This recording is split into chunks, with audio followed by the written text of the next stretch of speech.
Hello and welcome back to my podcast. Today I want to talk about manifestation and taking action because, on one hand, there's a group of people that think that if you're manifesting, then you're not supposed to take any action, that it's just energy, just mental work.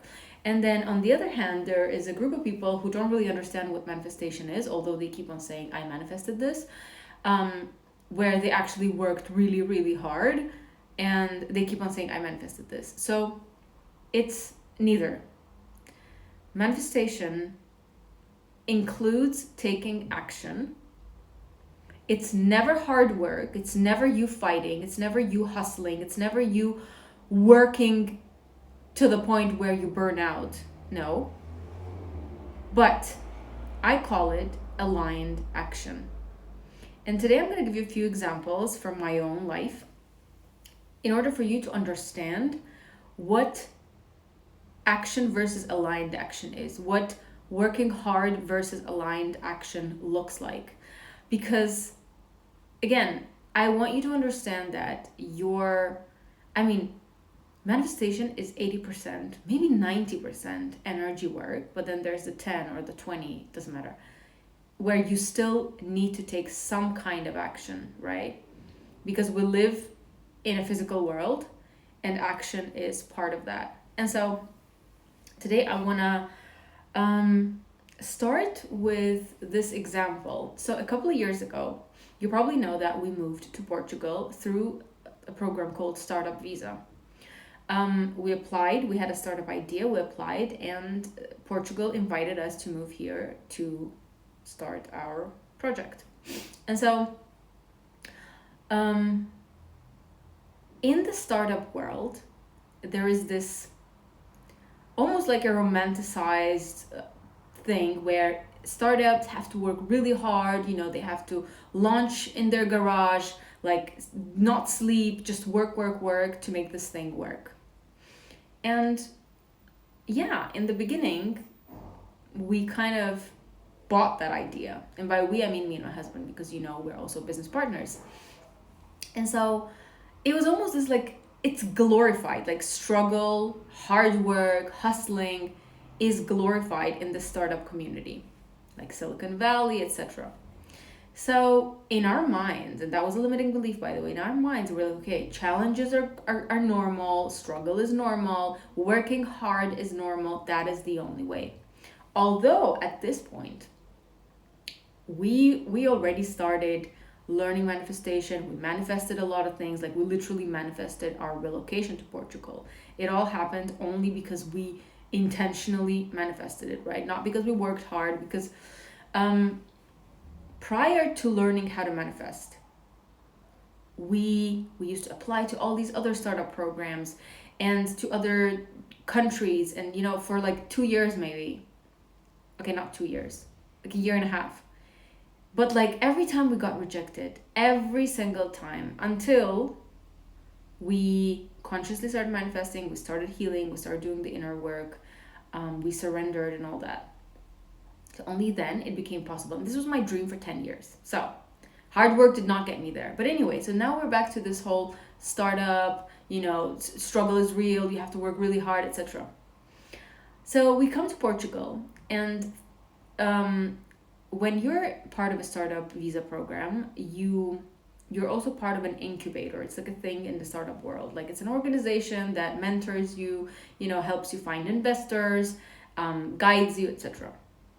They don't invest themselves, but they help you find investors. And also in the startup world, that is like the norm. Finding investors for your startup, and then they kind of give you the money, and that's how you build your brand, your business, and you give them a share of your company. So to us, this is like the normal way of things. Now, so we're in Portugal, our incubator is like, okay, you guys need to do this, blah, blah, blah. We're gonna help you find investors. And they're also telling us the things that we need to do in our business. Like, so our business model, I'm just gonna give you like a really short summary because it's relevant. So our business was a marketplace for flower delivery globally, but there are other websites that help you deliver flowers all around the world. But what was different in our case was that we literally wanted to work with local flower shops and allow them to have an online presence and connect them to our platform, right? So that they, first of all, they'll have an extra channel. Second of all, we're going to work with local flower shops, give them an opportunity, increase their sales, blah, blah, blah. And also like be in like those tiny towns where you wouldn't be able to normally like order anything online. There were other things as well, but that's the point. So now the incubators are telling us, you guys need to start, finding flower shops, contacting them, emailing them, calling them, go see them, blah, blah, blah. So this is what we're doing, right? We just arrived to Portugal. We're really like on this high vibe, like we're so excited.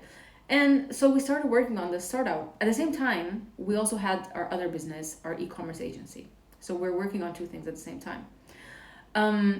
Obviously, one is kind of funding us, and then the other one is just a startup. So we're doing everything by the book.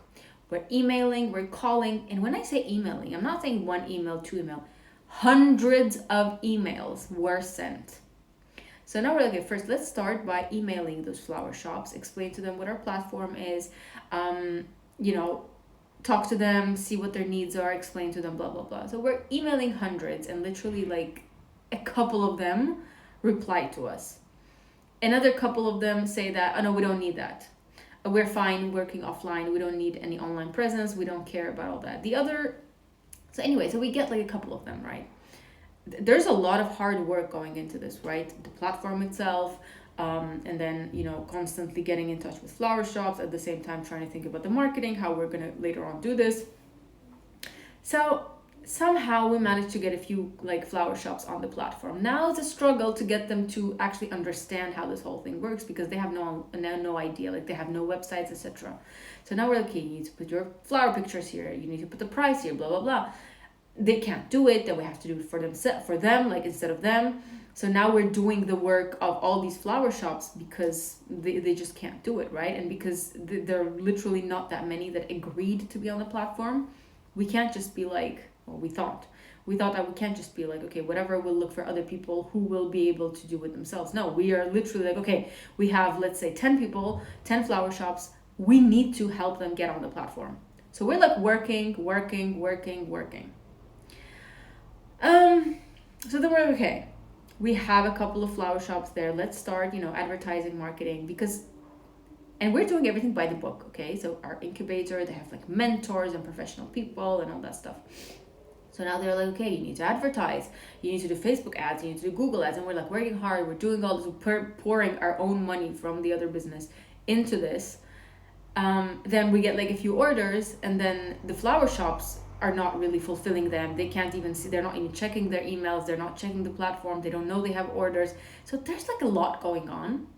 At the same time, we are kind of like talking with investors and, thinking of getting investment.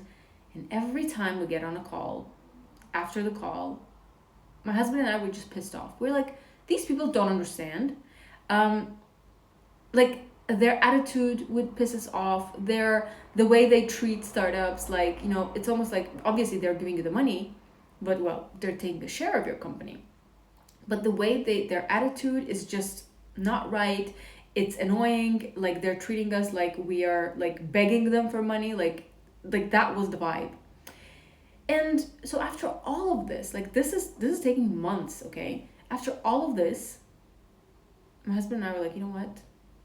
Something is wrong. We're doing something wrong. First of all, it doesn't have to be that hard to get those offline flower shops onto the platform. It just doesn't have to be that hard. Because we're literally calling them. We're literally going to their stores. We are literally like doing everything we can to make the process easy for them and to help them. But they just don't want to do it. Like they're like, yeah, whatever. Or like they start saying the things that they want to see on the platform, and we're like, no, but that's not the point, right? So there's always this like tension and resistance, and things are just harder than they should be. And that is key when you're manifesting. When things are just too hard, something is wrong. So we had to be radically honest with ourselves. So we're like, okay, we're working really hard, we're trying all these things. What are we missing? And, we thought that success has to come through struggle. Like that was our belief, and obviously that's what was happening.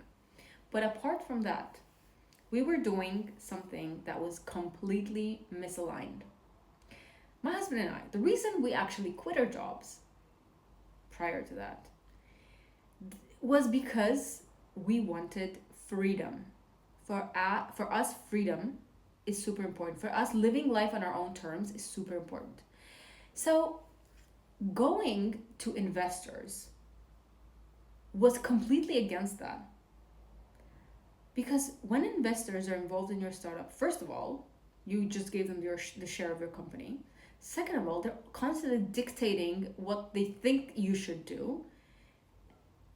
The reason I quit my job is because I don't want anyone dictating me what I need to do. And then we're putting ourselves back into a position where someone is going to tell us what to do. So that just doesn't make any sense. And so that just didn't make any sense. And also like the way those investors were presented to us, like, oh, they're mentors, they're professionals, they're blah blah blah, they have all these companies, and then I go on their website and check their companies. There was one specific one, by the way. There was like, okay, we're gonna give you a call with this mentor. Actually, it wasn't an investor, it was just a mentor. There's this mentor, is gonna help you, you have to like talk to him. So I'm like, okay, who is this guy? I opened his website, and the website, his company's website is a mess. And I'm in e-commerce. I know what a website should look like. So you're telling me this person is a mentor, and he's gonna be your mentor. He's gonna teach you how to do stuff, and his website is a mess. He doesn't even know what he's doing. So I'm like, no. So we had this whole kind of argument with the incubator that we were involved with, but that's a whole different story. Anyway, so we were doing things that were not really aligned with what we truly value and how we want our life to be. So so that was one thing. But also, like, we believed the story that this is how it's supposed to be. This is how startups are. This is the startup world, and those are the rules. And instead, we should have said, you know what? That's not how we want to do things. We can do it our own way, and we would have probably figured it out. I also want to mention a few other things. Like, okay, when we were dealing like with the marketing part and with everything, there was this constant resistance, lack of ideas, lack of inspiration. It was almost like we were constantly forcing it, and it was obvious. But back then we didn't know that you're supposed to tune into your intuition and let your intuition guide you. We were still operating from subconscious programs, other people's rules. Like, we were still new to this, even though we've been doing this for like a year and something. Like, we've been manifesting. Still, for us, we weren't really good at it, right? And so we're doing what we're told, basically. And that's exactly what we don't want to do. Like, we don't want anyone to tell us what to do. And so we are here, working with these incubators and like the whole startup thing and investors, and it's just a mess. Like internally, it did not feel good. There was a lot of resistance. So then we're changing things, and we're like, okay, maybe we should change this. Maybe we should somehow link flowers to well-being, and then like turn it into a subscription model. Then we're doing all these things, and again, it's just not going. Like, there is this huge resistance, almost like everything we did, we were doing with tons of chains on us. Like, that's how hard it felt, and it shouldn't. And so at one point, like somewhere about a year after that, so we've been trying to make this work for a year, and it's just not working. The ads are not working, the marketing is not working, the investment is not working. Like, nothing is working. The flower shops are pissing us off. So we're like annoyed and pissed off and like stressed about this whole thing, but at the same time we're like, but like, what is the solution? Like, we can't just close this and be like, we're not going to do it because that's why we came to Portugal. Like, what are we going to do now? Like, if not this, then what? And like, what are we going to tell to the whole startup visa thing and the startup like, what are we going to do? Like, there's too many things involved. But that is our mind, that is the logic, that is the rational part of us thinking. So after all the trying and trying and trying, we were just like, you know what? Like, why are we forcing this? We're forcing this. There has to be a different way. And so we just decided to close it. Like after a year and something of trying, we're like, we're gonna close it. I don't know what's gonna happen. We're not gonna tell anything to anyone for now. Let's just see what happens next. Let's allow our intuition to guide us. So, and I always talk about this period, like I intentionally forced myself to be bored. I just sat there and I looked at the walls. I looked at the sky. I looked at the clouds. I just sat there watching the world go by. I intentionally, I didn't watch anything. I used my phone to the point where I almost didn't use it. Like, I was trying to create the space for the ideas to come to me. And I was intentionally telling, like, what should I do? What should I do? What should I do? Because working hard, taking any kind of action for the sake of taking action does not work. And we realized it back then. And so, and after like a month and a half or two, we realized that, after our own manifestation journey and our inner work, that this is what we're passionate about. This is what we want to tell the world. And even though the realization came then, it still took us some time to really put this into a business, etc., etc. But that was the point where we realized that you shouldn't be taking any action just because, first of all, someone else tells you that, or you think that it's logical. No, you always need to go back to your intuition and be like, what does aligned action really feel like in this moment? And so, yeah, at that point, that was a part where we worked hard. So again, hard work is not going to get you there. We also realized that, we have to be honest with ourselves. Like, do we want to be doing this flower thing for the next couple of years? And the answer was obvious. No. There was so much resistance doing it. We had no ideas. We had no inspiration. Like, it was like dry.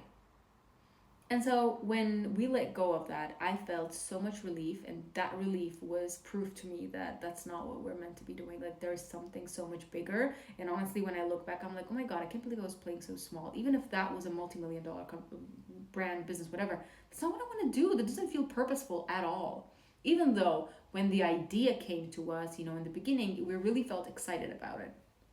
But we change, right? And obviously, the ideas that come to us 2 years ago are not gonna feel the same 2 years down the line. Like, we just need to constantly be aware of how inspired we feel to be doing a certain thing. And so then we closed that. We thought, okay, we're gonna be talking about manifestation and inner work and all that. But again, logically, we came to a conclusion that maybe we could do something similar, but for the mental health and well-being industry. Like, we could create a membership, like a marketplace in a way. Well, not marketplace, but like a membership where we would find the right coaches who would host workshops, and then we would allow people to come. People would join the membership and they would get access to these workshops around like manifestation and healing and shadow work and all that. And at the moment, we're like, yeah, it feels really good. It feels like a fun thing. But notice how in both those ideas, where was my creative energy? Where was our creative energy? It's almost like we were trying to build something, but use the energy of other people, like the flower shops or the coaches, right?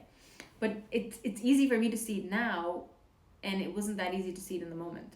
So this was the idea. And so we were thinking about it, etc. I started posting on TikTok a little bit here and there, but I still didn't have much of an audience. And then we thought, okay, let's create an app. That was my previous app, because now I'm launching another app. So that was my previous app, and we're like, okay, let's create an app. It's gonna be free. We're gonna record our own meditations. I had my meditations there. We had like divine messages in there. I created a course on manifestation. That was my creative energy. I put it in there. But at the same time, we also added a membership, but we didn't launch the membership yet. Like, the app I started posting on Instagram, but that was a brand new account, the one that you see now. And so I didn't have any followers, and the only people that were joining the app were people from TikTok, and I had maybe like 2 or 3 thousand followers there. So it was just like really slow. But I was like getting more comfortable talking on camera, sharing my expertise, my insights, it's all that. And then we launched the app. So now I have a new Instagram account, and slowly, people are coming, people are buying my course, and we still haven't launched the membership, by the way. And so now, this was 2023. Now we're beginning of 2024. Finally, we're like, okay, let's launch the membership. I think we have enough people. Let's see how this goes. So now we're like, finding coaches, paying them. They're creating their workshops. We're like, okay, this is gonna be fun. It's gonna be amazing. And again, there's a part of me that does not believe in my own expertise, and that's why I'm hiring coaches for this membership. The question is, why didn't I create a membership myself? Like, why didn't I put out my own content into the membership? Because I thought that someone else knows better. And so we created the membership. Beginning of February, we launch it. And at that point, I had maybe like 5,000 or 6,000 followers on Instagram. And I'm like, okay, people are going to join. And like, not many people are joining. So this beginning of February, end of February, I received the idea for the new app. And I'm just standing there like with this idea.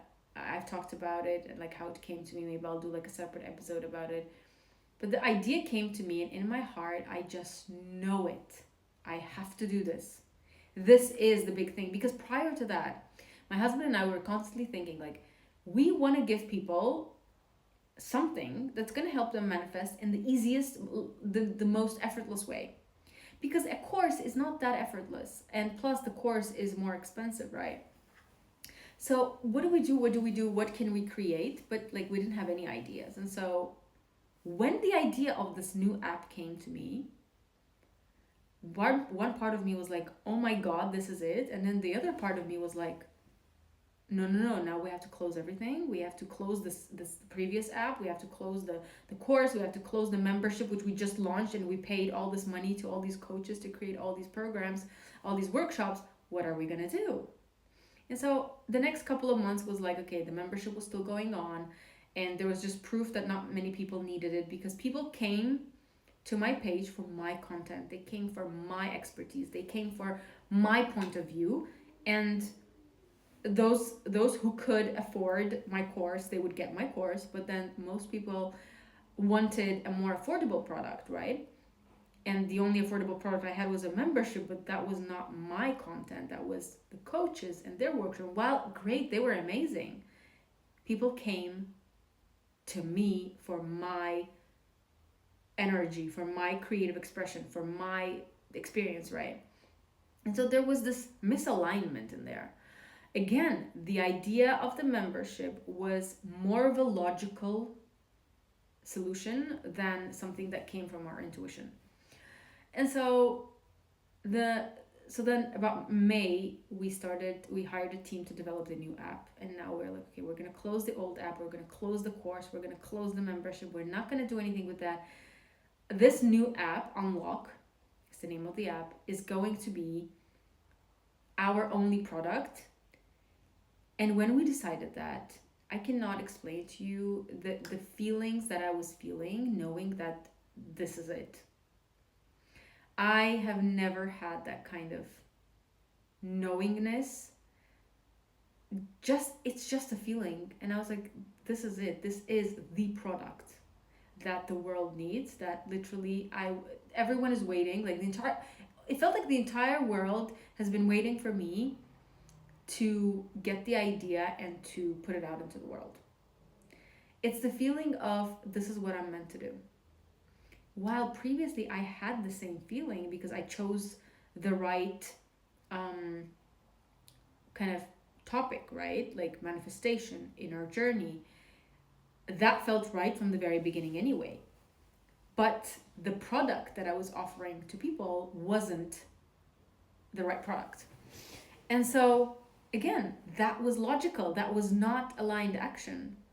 Maybe launching the previous app was, but the membership wasn't for sure. We could have come up with something else. I don't know what, but anyway. And it doesn't even matter. One thing leads to another, and I'm grateful for every single thing that I ended up creating on this journey. But so anyway, so so that was the example that I wanted to give you guys. There's something else. I don't know how long this episode is going to be, but there are a few things that I want to cover, and I don't want to forget anything. Oops, what did I do?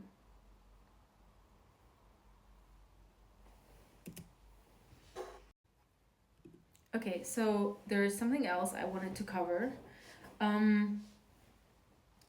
When my husband and I, when we got married, and we were thinking that, you know, it would be really cool to become travel influencers. Like we wanted to travel, we were going to travel anyway. I love taking photos. We kind of had like our social media page, and well, it could be fun, you know, like we could work with hotels, you know, like get stuff for free. Could be fun. And we already had our e-commerce business, so we were able to have that geographic freedom. And so we're like, okay, let's become, you know, let's try this thing.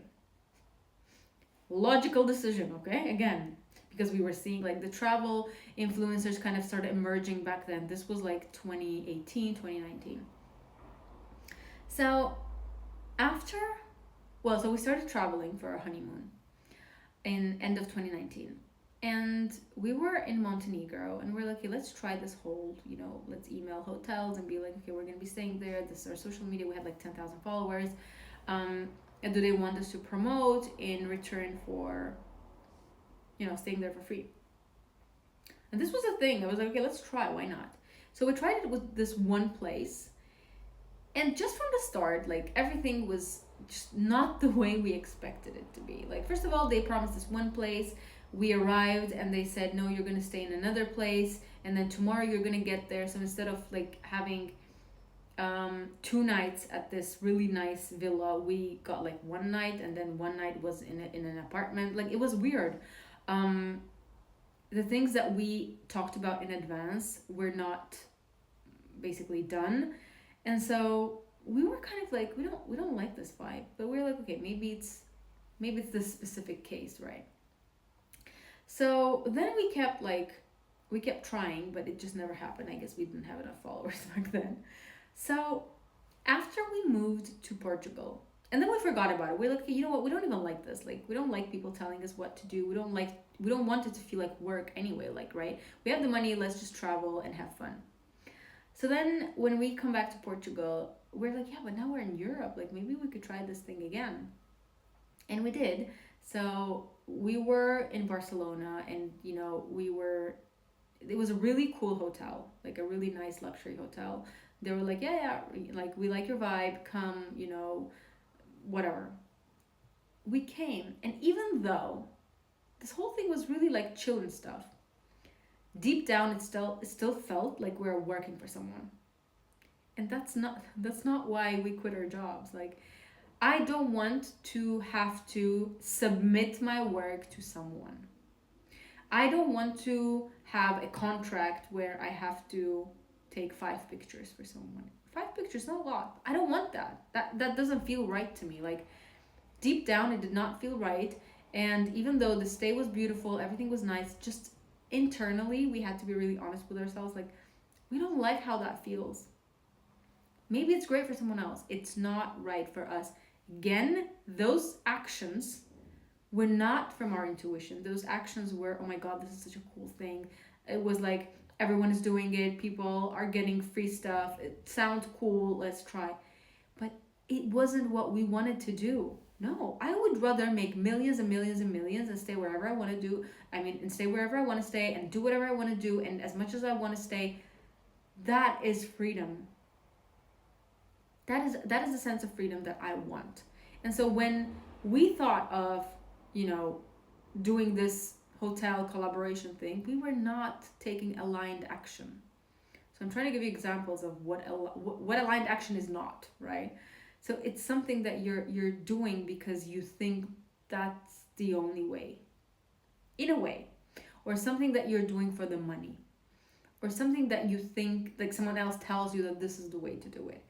That is not aligned action. So let me check my notes. So there's a reason you accept things that you don't actually want to do. You think it's the only way, you're being logical, you're actually scared of something.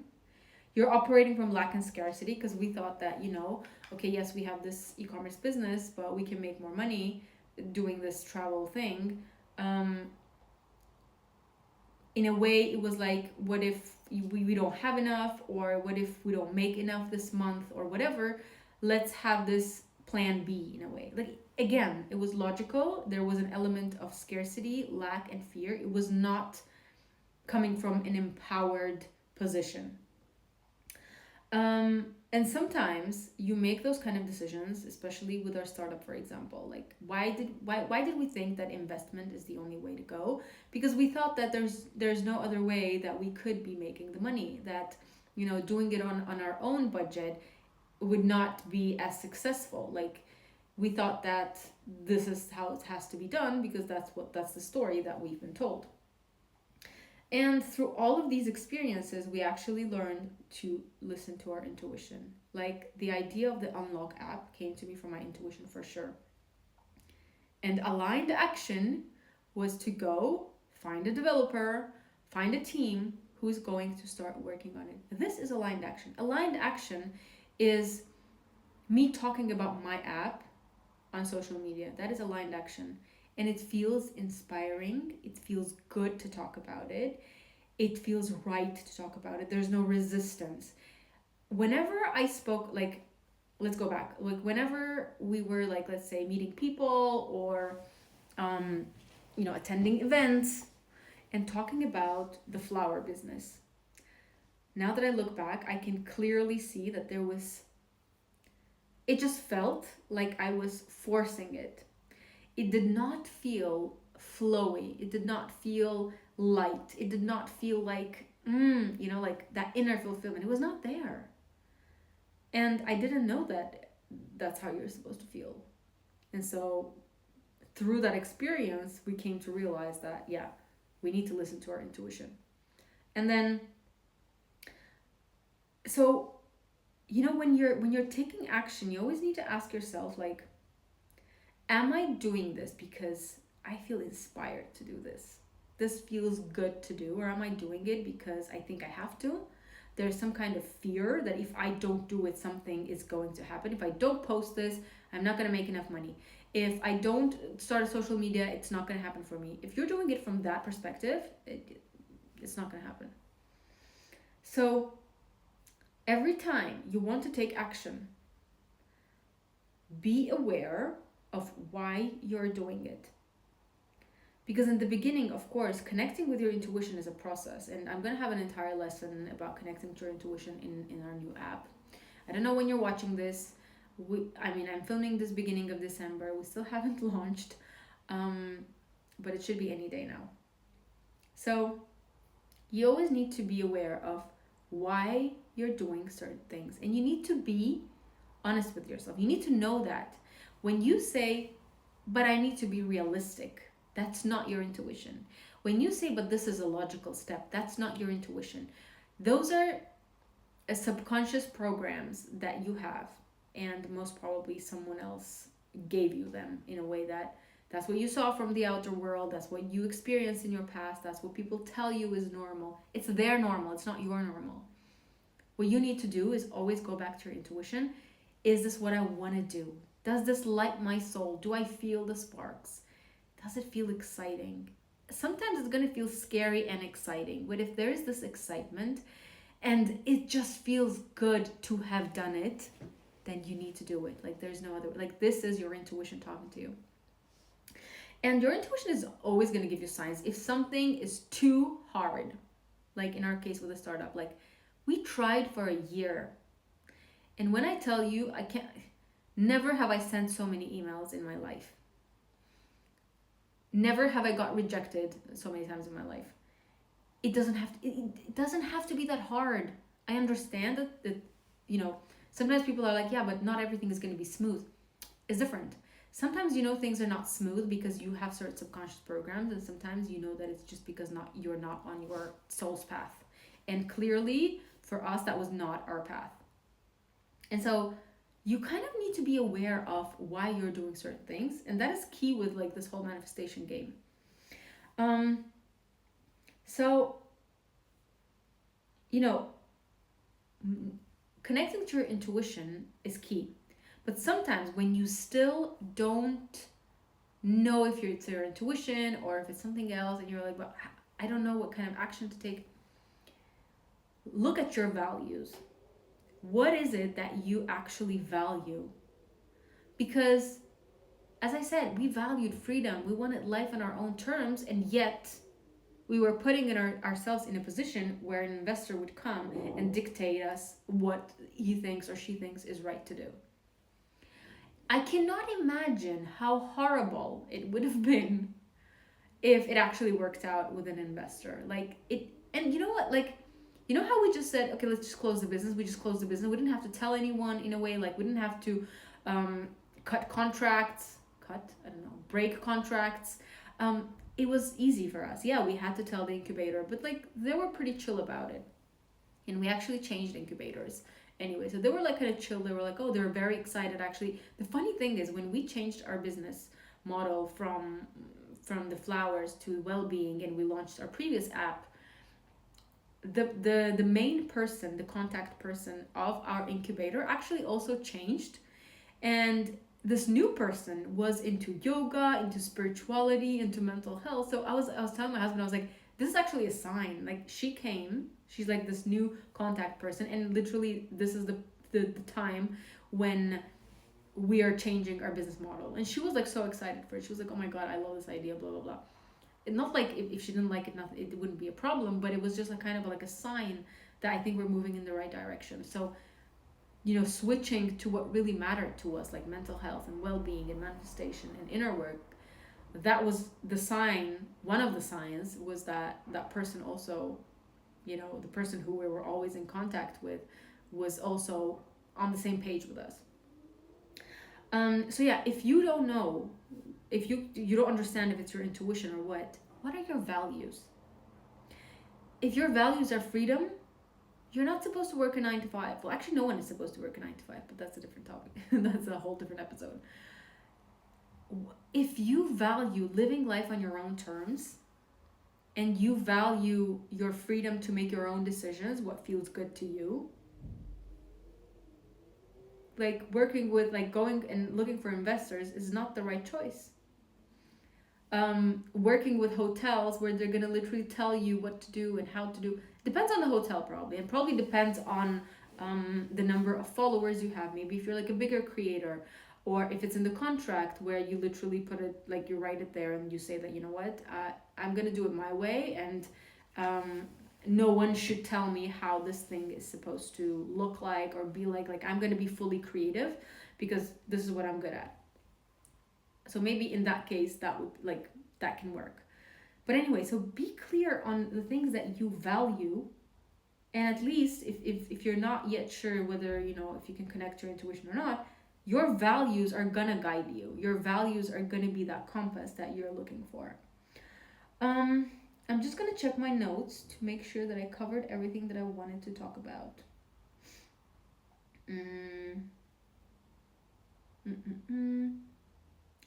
And I also want you to know that when you start following your intuition and you start doing things on your own, a lot of people around you are gonna get triggered. They're gonna be like, no, that's not how you do it. You need to trust yourself. You need to have the courage to trust yourself to do it your way. Even if down the line you're gonna look back and be like, I think that was a mistake. It doesn't matter. You need to learn to trust yourself, and you need to show your intuition that you're listening to it. Because the more you listen, the more your intuition is gonna be open to guide you. And your intuition is the only mentor, the only roadmap, the only thing and force you need to listen to. If you learn to listen to your intuition, you're gonna have the most abundant, the most fulfilling, the most extraordinary life that you absolutely deserve to live.